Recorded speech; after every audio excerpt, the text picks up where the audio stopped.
just inside the doorway. Use it only in emergency.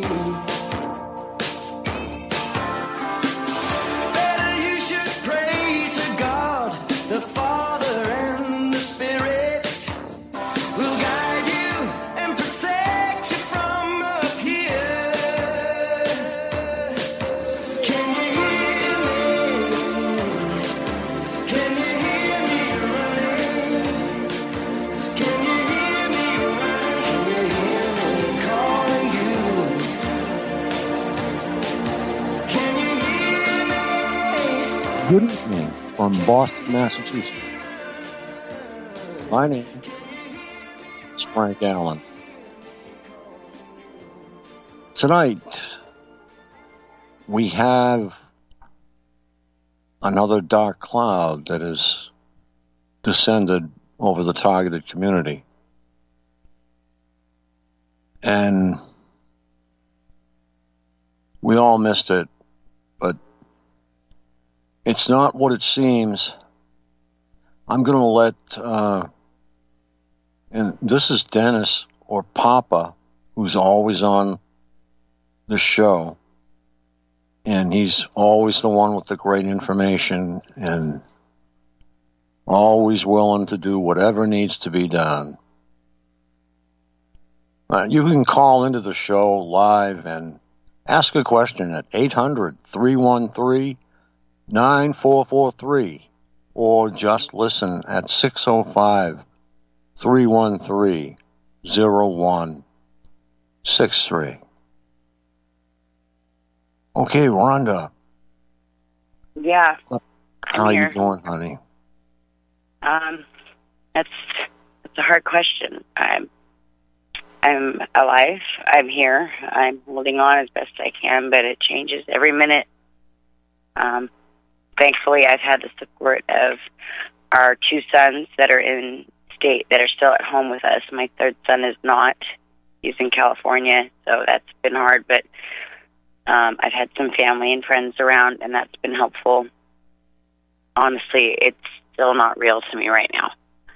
Right now, it still just kind of feels surreal, like I'm living kind of in a alternate universe, and I'm just waiting for things to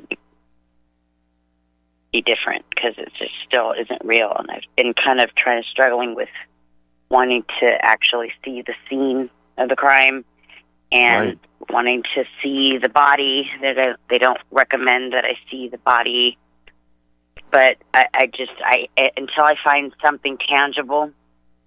It wasn't until I saw the car at the wrecking yard that I saw his shoes, which were still in the car, and the beanie that he was wearing at the moment in the car, that I realized that he fled the car without where he was at, wherever he was at, scared and alone, terrified, trapped in that moment where there was just no other alternative in that split-second decision. He was barefoot, and he was alone. And it breaks my fucking heart. And his last words to me 6 minutes before that trigger was pulled on the phone was that they ran him off the road. And I'm not getting... They. That's all they said in the phone call was they. They ran me off the road. They. Do you think it was... Now, whether or not... police? I don't know. I don't know. But whether or not his altered perception just saw headlights coming in the opposite direction. Yes, he had been drinking, but no, I've seen him worse. I have seen him worse. But yes, he had been drinking, so altered perception can sometimes lead you to believe that someone's in your lane. I've been there, night driving.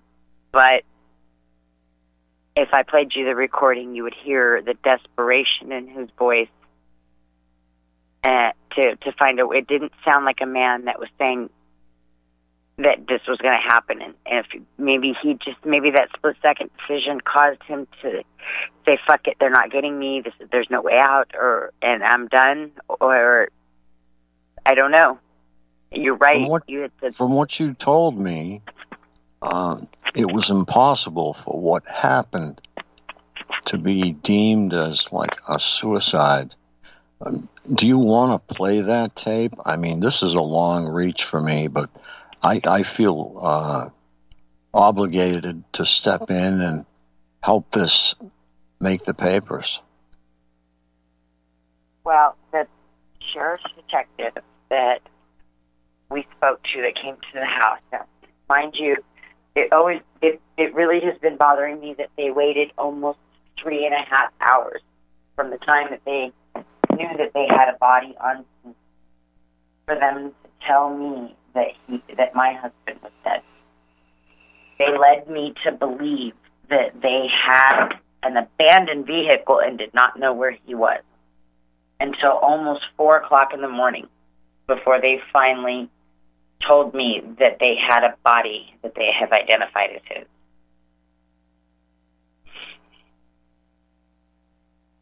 And when did you know that Dennis had actually passed away? Not until after 4 o'clock in the morning.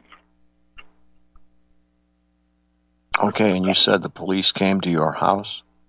Yes. Yeah.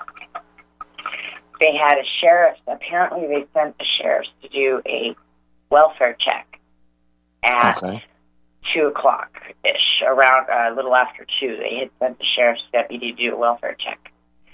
And all she told me was that they had found his car abandoned and wanted to know if I had any idea where he might be or where he might have been going or who he might have been going with. They didn't give me any indication that the car was even wrecked, let alone that they had a presumed deceased on scene. Kevin, I'm sorry. Dennis is not the type of person to do something like this. You know it, and I know it. And just continue. I'm sorry for interrupting you. No, please. I'm having a hard time now knowing where, I've had to talk to so many different family members because we're bi-coastal, as you know. Half of our family's in California. So it's been really rough trying to relay the message over and over as to what has really happened and what's going on top of talking to people to set up normal arrangements, just to take care of the legality of things. On that perspective, my sister has been here with me, helping with those things, because that's something I'd ever expect to be dealing with. I've been with this man since I was 16 years old. So I don't know how to adult without him, so to speak. I mean, I was living at home with my sister, and he, we met at a roller skating rink, and he was crawling in my bedroom window. We've been married for 28 years. So I'm having a real hard time right now just knowing how to live life without him, and trying to come to terms with the fact that he's not here is just, until I do those tangible things that I've had to do recently. Setting up the cremation, because I think we all know that he didn't want to be interned into a box somewhere. That was definitely not his way. But dealing with coroners and detectives and tow yards and personal effects and Social Security and death certificates, I mean, it's overwhelming. And it's starting to come into perspective, and I'm holding on by a thread.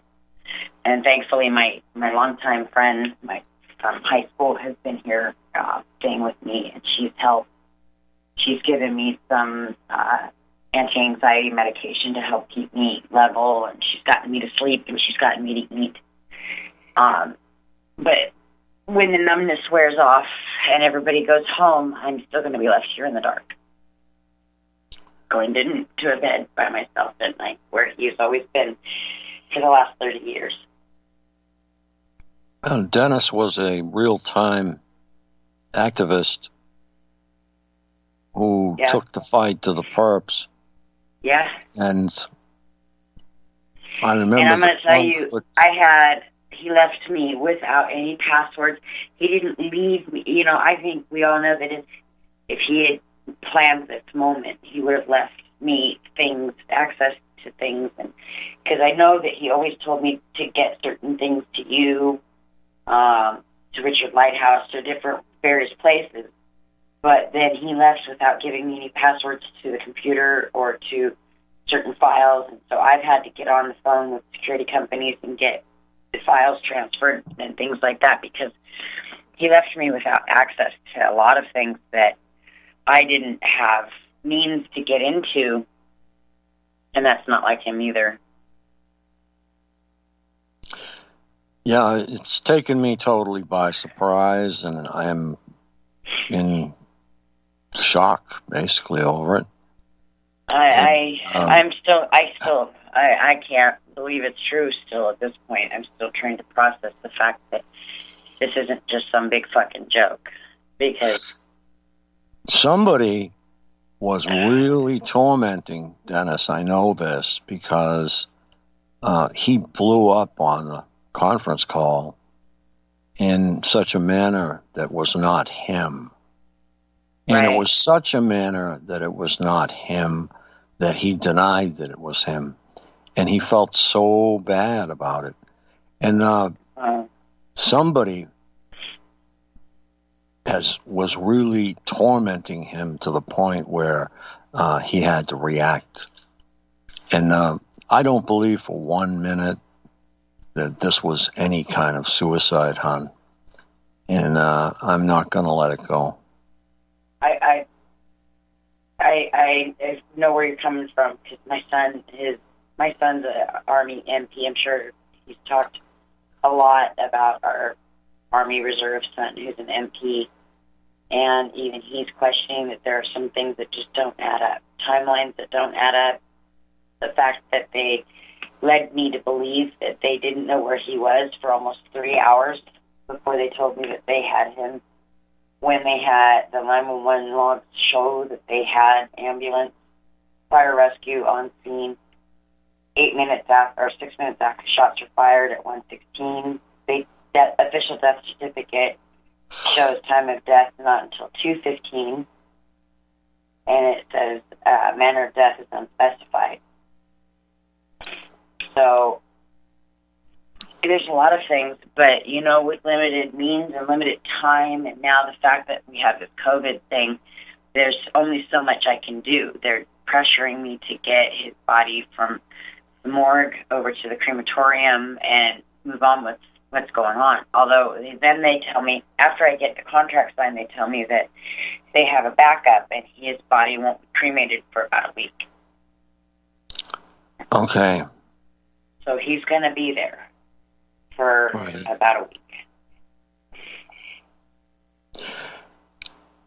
There's a number of things. I think I mentioned coroner's inquest to you, but at this stage of the game, and with the circumstances as they are, I guess there is not too much that you can do about that. Probably not. Probably not. Not with all this COVID. I can't even hold services at the funeral home. I mean, everything has to be done or online or delayed. I mean, everything has just been, we've been PDFing forms back and forth because I can't even go to the funeral home. So at this point, I can't even see the body unless I pay $150 and make an appointment. Yeah, which they're advising me that I don't anyway, and they're probably right, because it's not how I want to remember him. And he was having a good night. We've all heard him have bad nights. He wasn't having a bad night. He was having a good night. He was playing his music. He was playing his guitar. He was talking to Nishay. He was talking to my mom, well, his mom, talking about his puppies and having a good night. And he just randomly left the house around, I thought it was closer to 12:30, but it was, the video surveillance shows it around 1 o'clock, like he was on autopilot. Like he doesn't even know what he was doing. And we played the video back 10 times, and even my senses. What was he doing?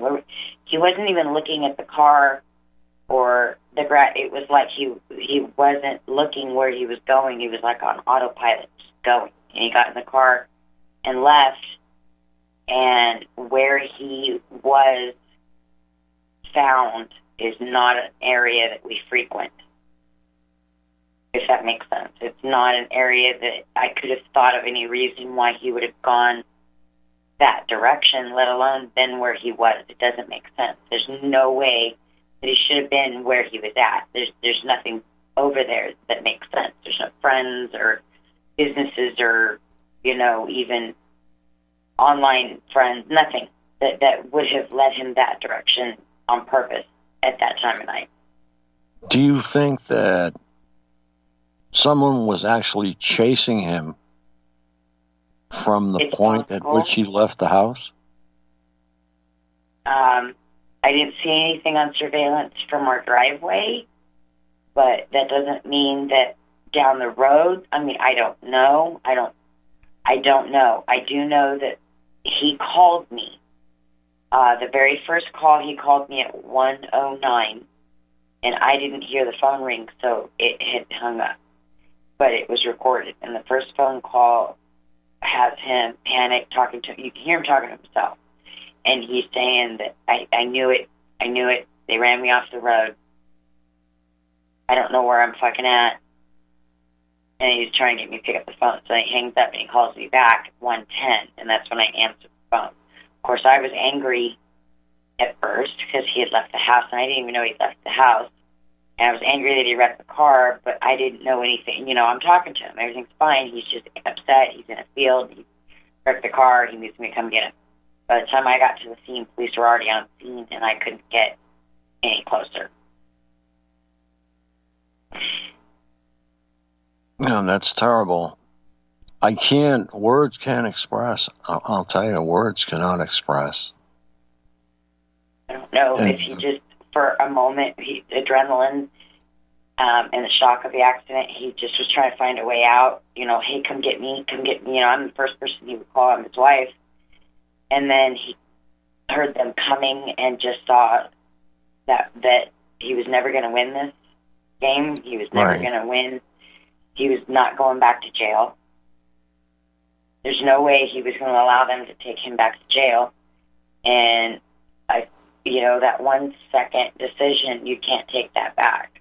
Even if after the second he pulled the trigger, maybe it was just a rash decision. I don't know.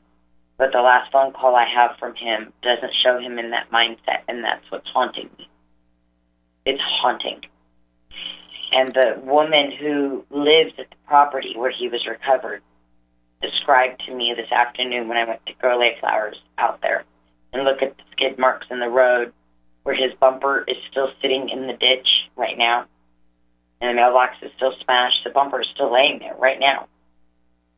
Thankfully, we've had a few days of rain, so the area he was recovered at is clean. There's no sign of the fluids of any kind. Trying to be delicate. There was a coroner's bag still on scene. Other than that, there was no other sign that he was where he was found, which would have been in tree line next to a fence away from the area.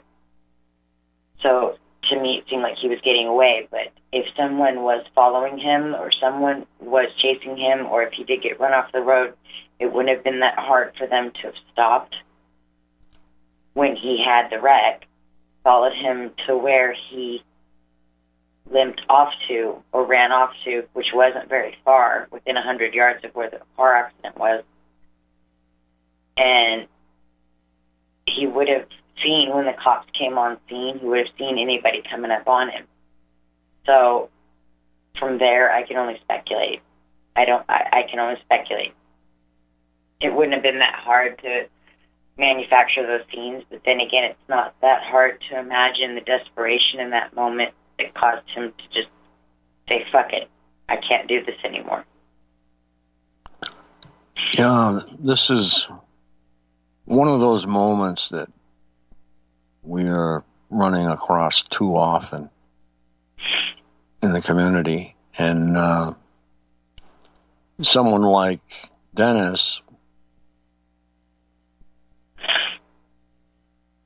was really is still an activist. Right down to gun toting. And, he was tired of this, and he took the fight to the perps. And it could happen. Yeah. If they didn't do it, they drove them to it, one way or another. If they didn't physically do it, they drove them to it.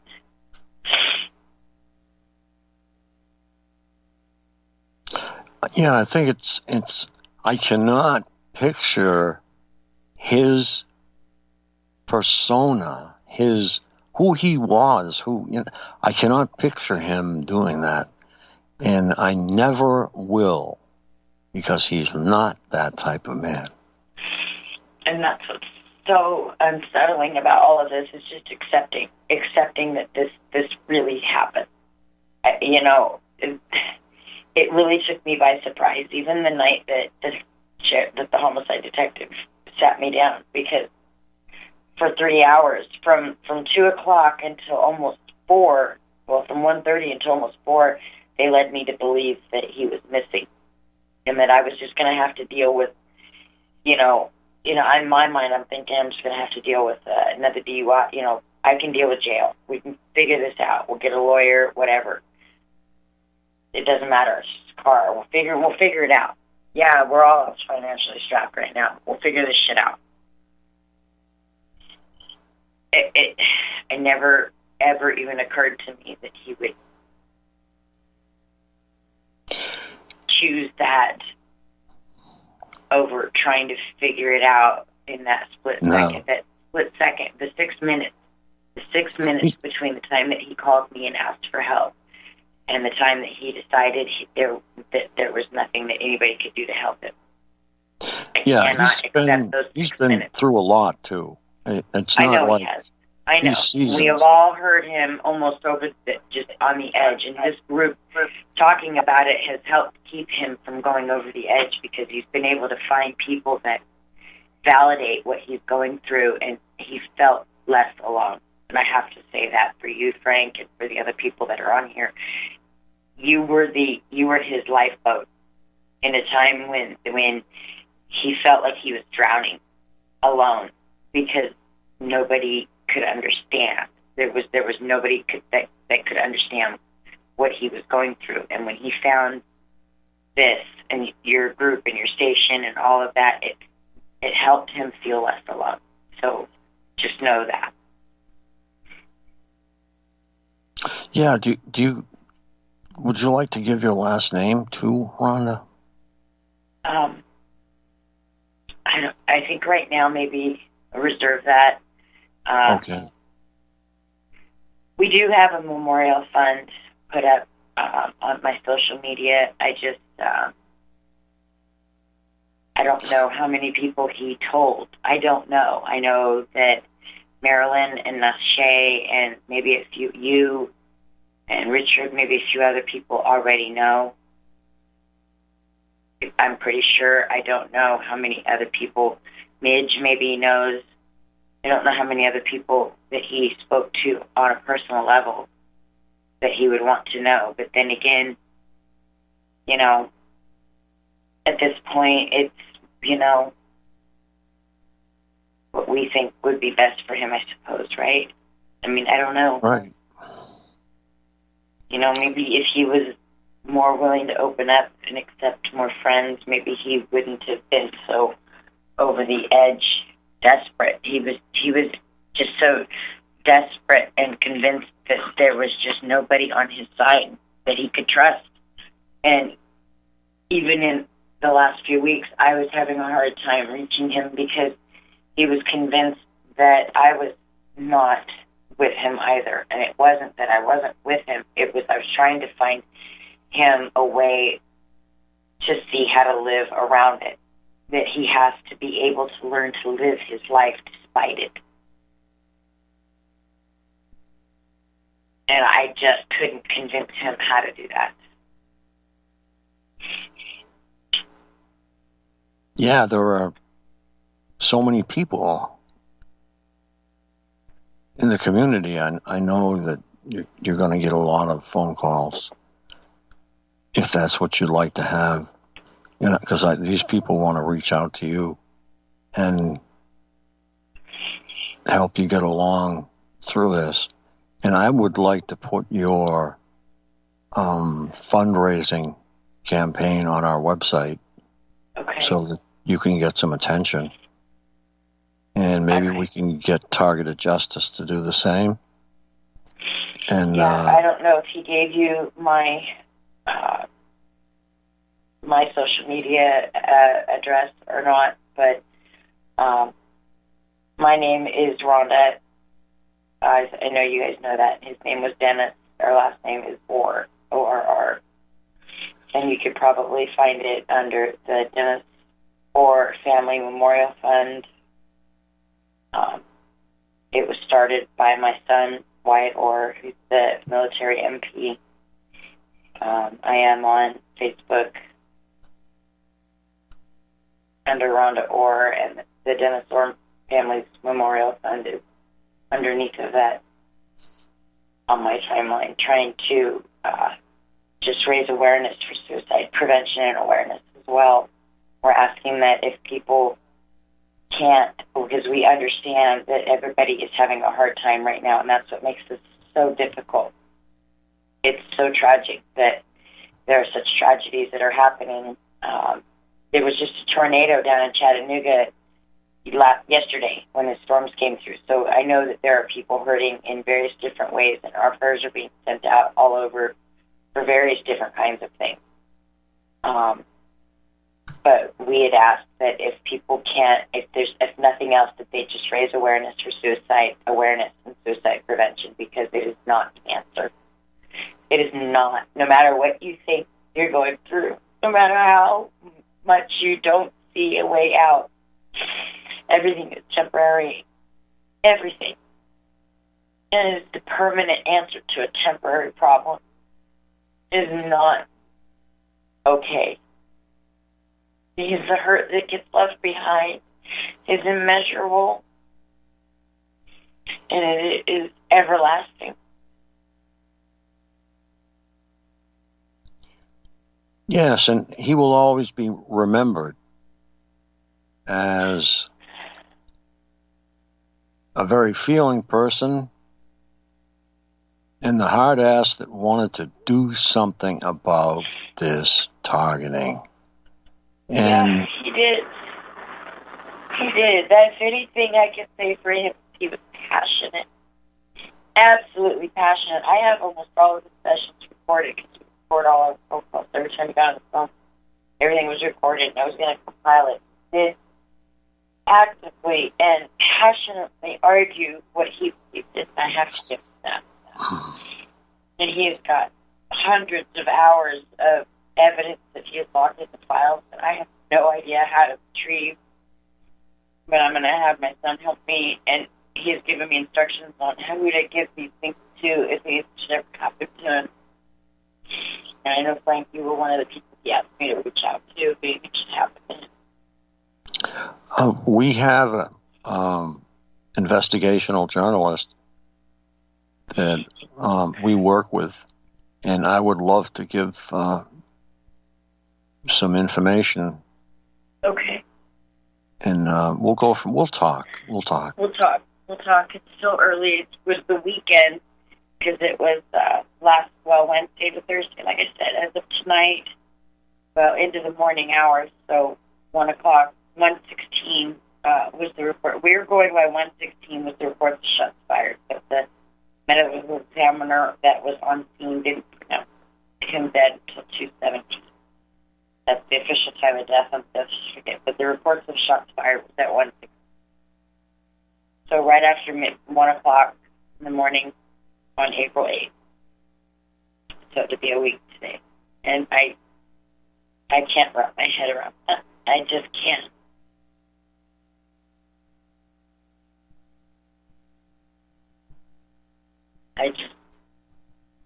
can't. And there's been people that I have not been able to call because it just breaks my heart. I know that Neshe was one of the last people he was on the phone with that night. And I have just not had the heart to even talk to her not because I'm angry, just because it's hard to know what to say to certain people. It's hard to talk about. And I've been, the last couple of days, surrounded by my family, and they've made me shut off social media, just shut off my phone, stop talking to people. I've been quite inconsolable, all over the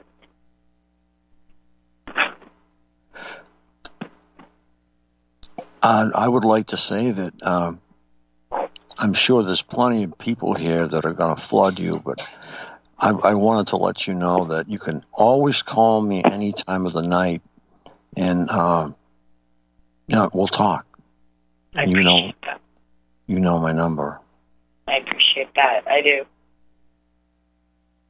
And I was going to make some of these phone calls earlier, but it's been hard to process these things, and having to deal with the other things on top of it.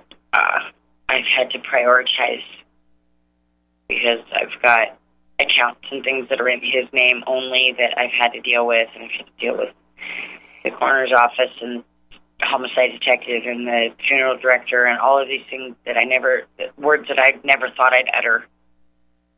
And it's been quite overwhelming, to say the least. Yes, I don't think there is anything that anyone can say that would make them understand what you're going through right now. 28 years, kids growing up. It's a horrible, horrible situation. And he's in a better place. 3 days after his 50th birthday. He just had his birthday on the 4th.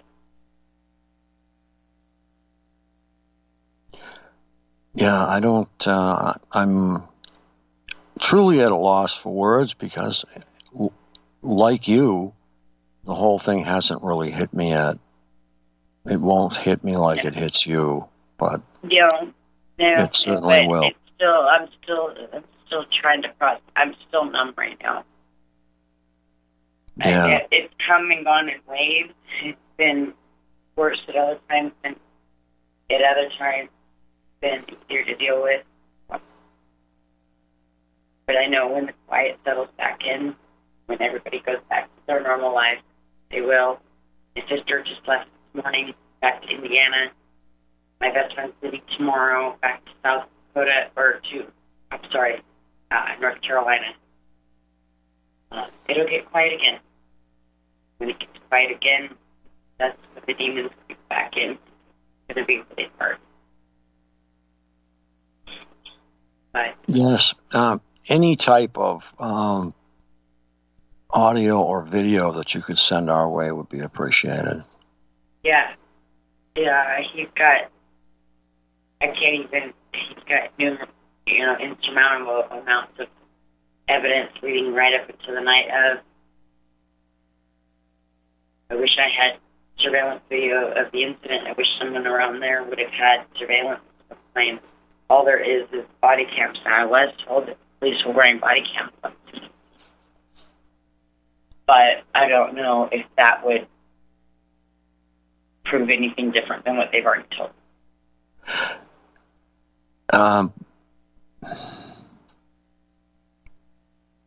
We'll have to discuss this. Yeah, another time. Yeah, right now it's kind of like too much TMI, too much information of the wrong kind. Yeah. And, I just don't know what to say. I really don't. I know. I'm going to go back quiet for a minute before you want to say. I'm trying to hold on. Best I can right now.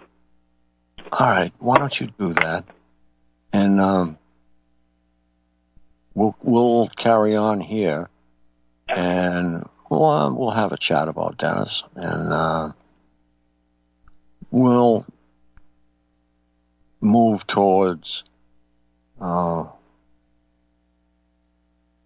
don't know, whatever the next phase is, I guess. Yeah. Forward. All right, you want to say? Go ahead, sir.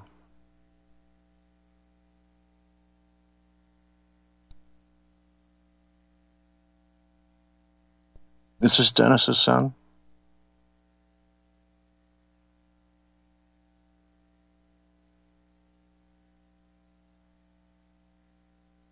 Okay. I'm not hearing anybody either. All right. Is there anything else you'd like to say, Rhonda? We can carry on. No, you can carry on. I'll just sit back quiet for a few. I'm okay for right now. I'm just trying to process this all.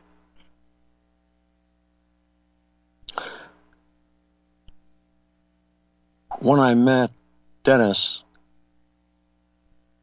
he was looking for somebody to help. And I said, well, we haven't found any cures for this, but when we all get together, it makes things a lot better.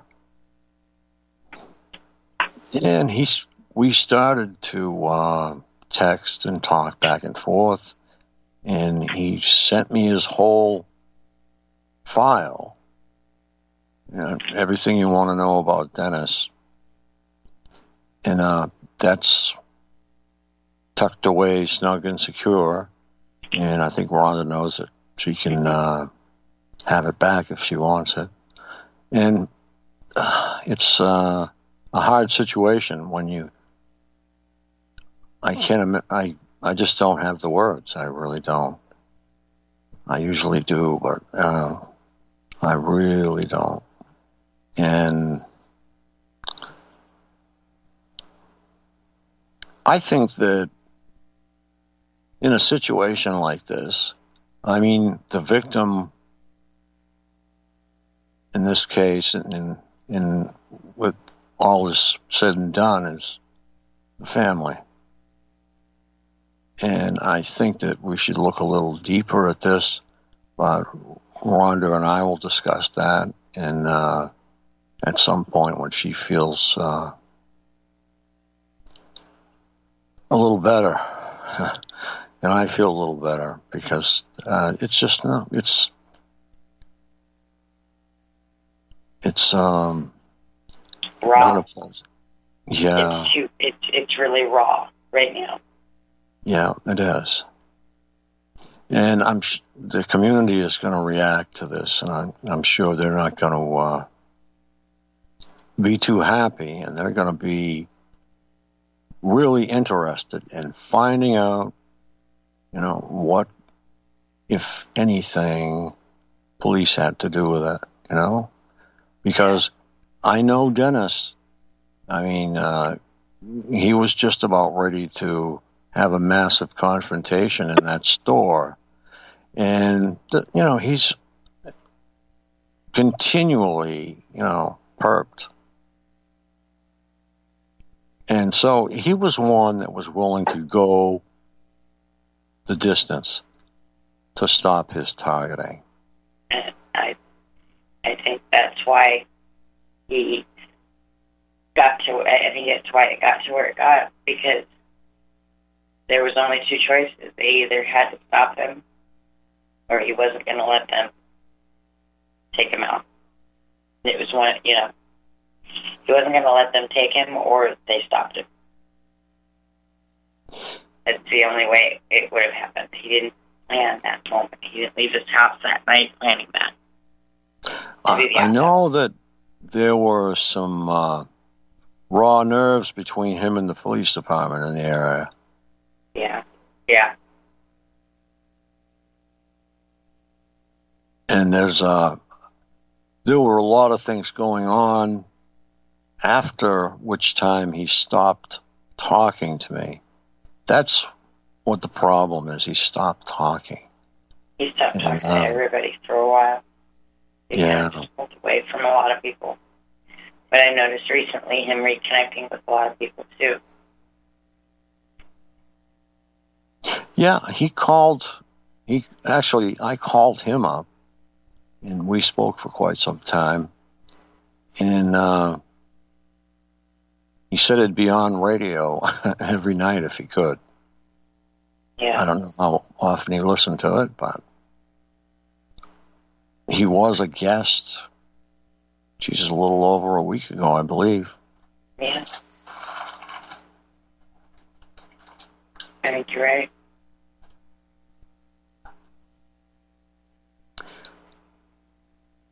And I know Marilyn and Nashe are not going to be in very good shape.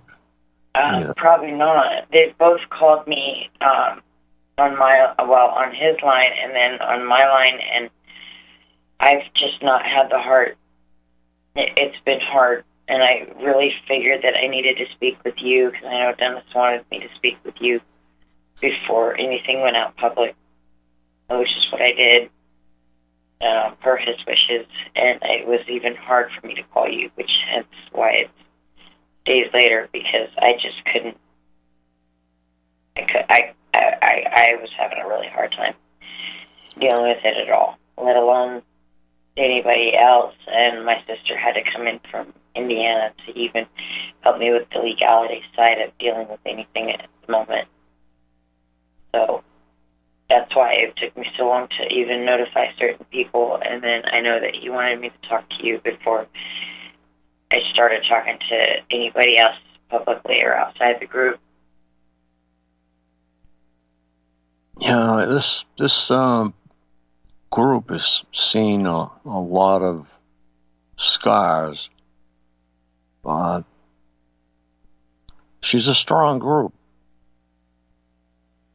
And we have millions of people worldwide, millions and millions. And well, I know him and Nashe were on the phone that very night, not more than 45 minutes before this all happened. So I can only imagine how tore up she is, because they were supposed to get together in the coming weeks. And I know that she was one of the last few people to talk to him on the phone-wise. I mean, I was here before he left the house, but she was one of the last people he talked to. So I know that she's got to be beside herself right now.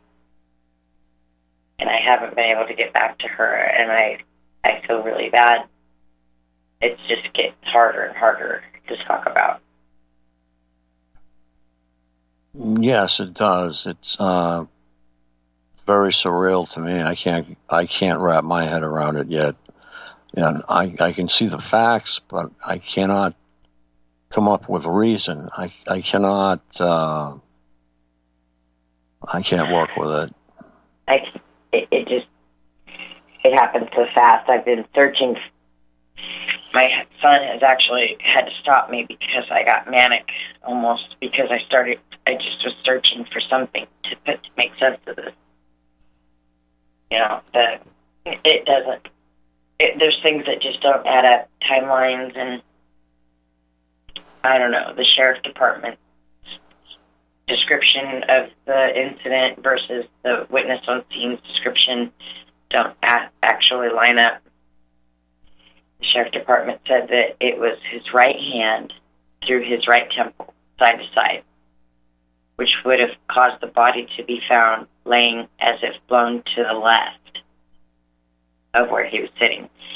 He, according to the sheriff's department, was found facing backwards away from the scene of the crime in the tree line and facing to the right. So he would have been, it doesn't make sense. Yeah, it doesn't make any sense because, if anything, he'd just lie back against the tree and take a snooze and wait till the coast was clear and walk home. Yeah. There was an easy way through the tree line right next to where he was. He could have gotten out of there. Not to say it was the right thing to do, but it was what I was already preparing to do, was to, get out of there. Oh, somebody stole the car. we'll figure it out. The car, we'll figure it out. Somebody stole the car, wrecked the car. I've got car insurance. We'll make the deduct, whatever. Figure it out. But this didn't make any sense. And it wasn't like he planned this outcome, so to speak, because within 6 minutes of him begging me to come pick him up, he was making that decision. Yeah, so I don't think he made that decision. I mean, he was making plans with you, right, to get out of there. Yeah. So, So if you're actively planning to leave the location of an accident, that's fine. That's your prerogative. You've been injured. You want to see your wife. Do as you please. You can always hash an accident out later on. Right. I know that he'd just say the hell with that, and come on, pick me up, Rhonda, and then bolt the door when you get home. Yes. Whatever. There were options. He could have got out there, but we'll never know. I mean, we can't. We'll never know what was going through his thoughts in those last few minutes. We'll never know. We'll never know what truly, happened. I mean, I'll have the medical examiner's report. I'm requesting a copy of the medical examiner's report, and I'm going to get a copy of this report. But that doesn't mean that everything is always relayed accurately. Yeah, there may be some things that we don't know. He was having a great night. He was in a great mood. And why he left, do you know why? I don't. He didn't even say. He didn't tell me he was leaving. He just was gone. I looked up on the video camera. I was closing things down for the night.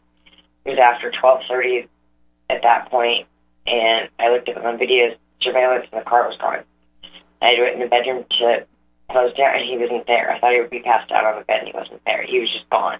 When we backed up the video camera, it looked like he was on autopilot, if you will, just kind of cruising out the front door, got in the car, and down the street he went. We don't know.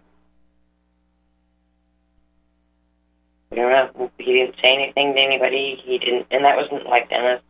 Anybody who knew him knows that he didn't go anywhere by himself.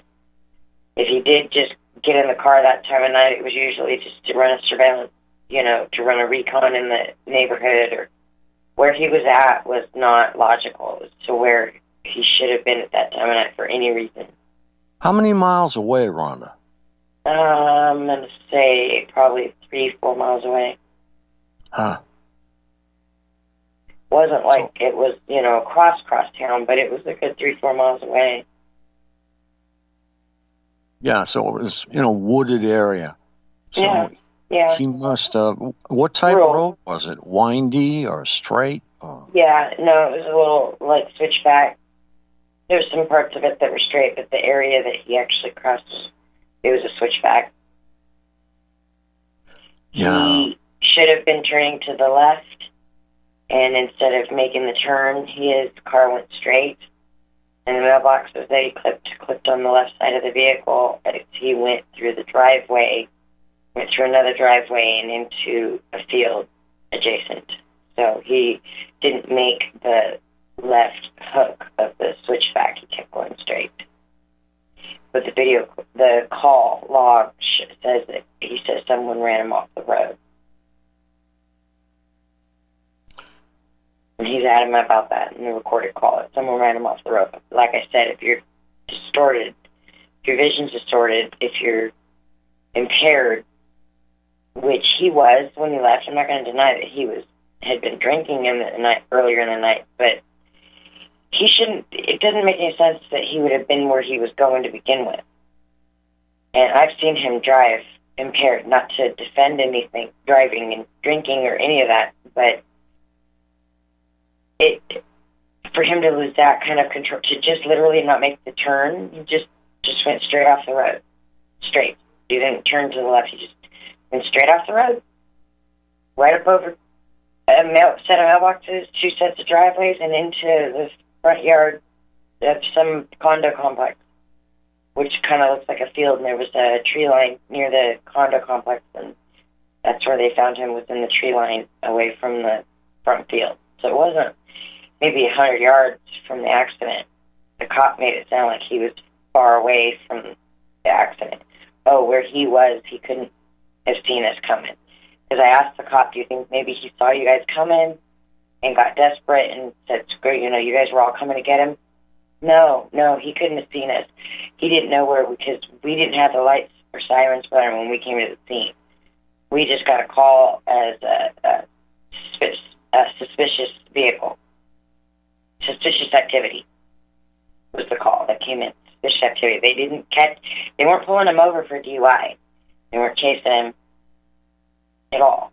They didn't know anything, and they didn't even know there was an accident until they got to the scene.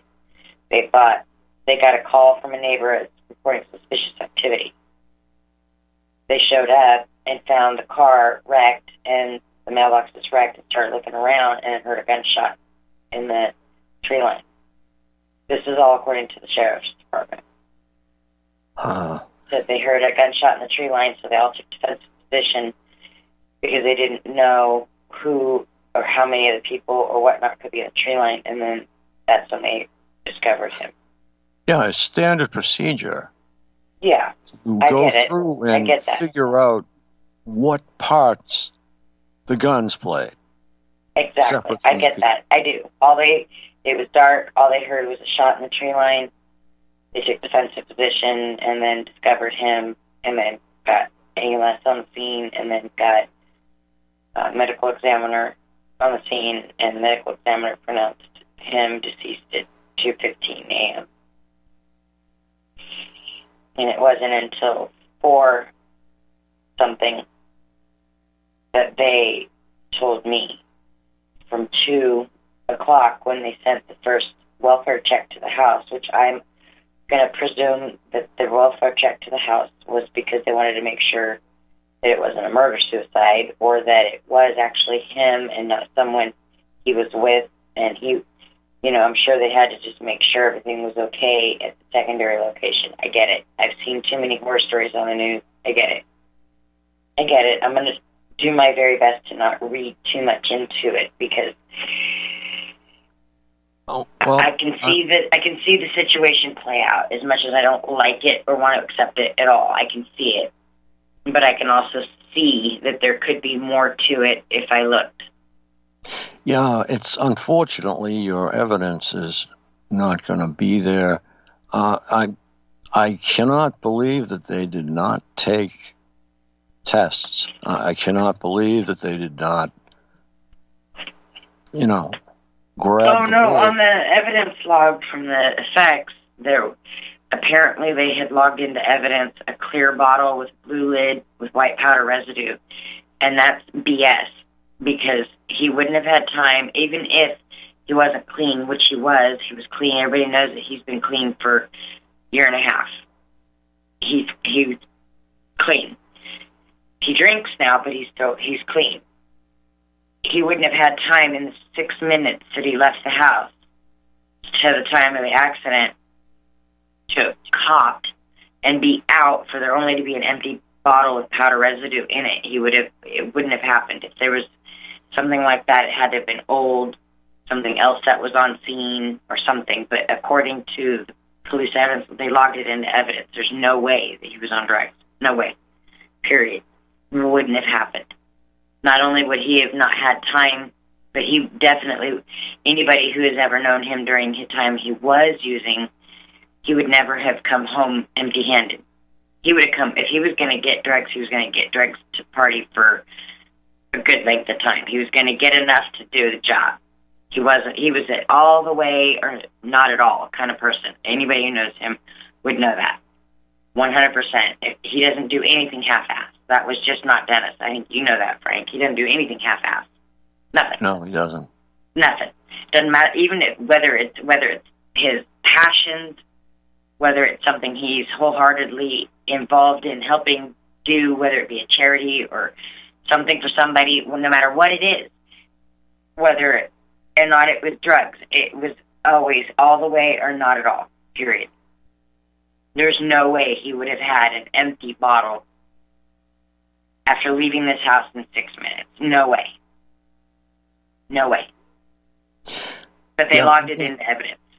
I'm going to say But that the coroner did not do a talk screen. Yeah, that's unusual too.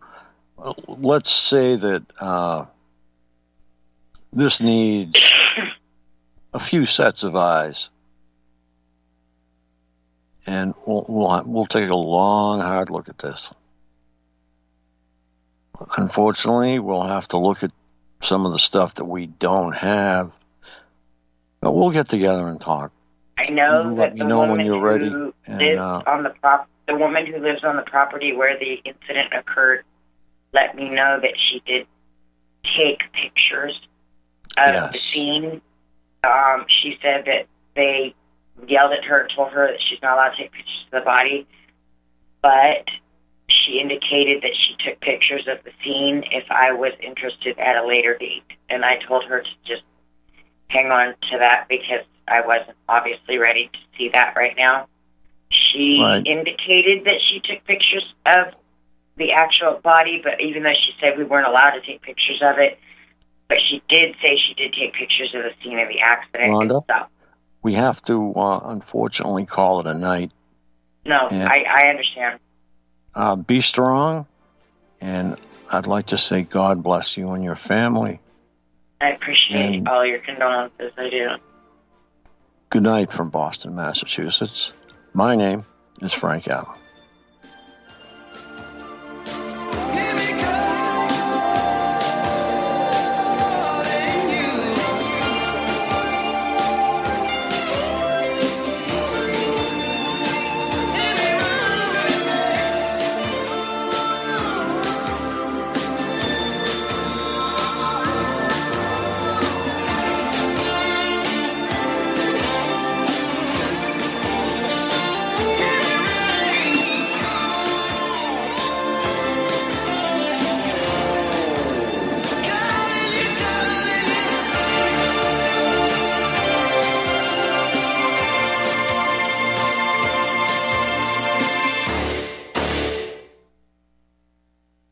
Is the Second Amendment your line in the sand? Is the United States Constitution important to you? Are you worried about gun confiscation? You need to join us for free at gunconfiscation.com. At gunconfiscation.com, you will meet like-minded patriots, get the latest Second Amendment news, and find anything you need to prepare for gun confiscation. Visit gunconfiscation.com today. That's gunconfiscation.com. Which side are you on? Talk Right, the conservative app offered by TalkStream Live that caters exclusively to the conservative talk radio community. Here you'll see only talk shows and podcasts from the conservative right. All the big broadcast names and online digital shows in one place. Talk Right makes it easy to find all your favorite conservative talkers with all the upscale features you come to expect from TalkStream Live. Keep up with the fast-paced political world. Download Talk Right today from Google Play or the App Store. This is RBN, the Republic Broadcasting Network.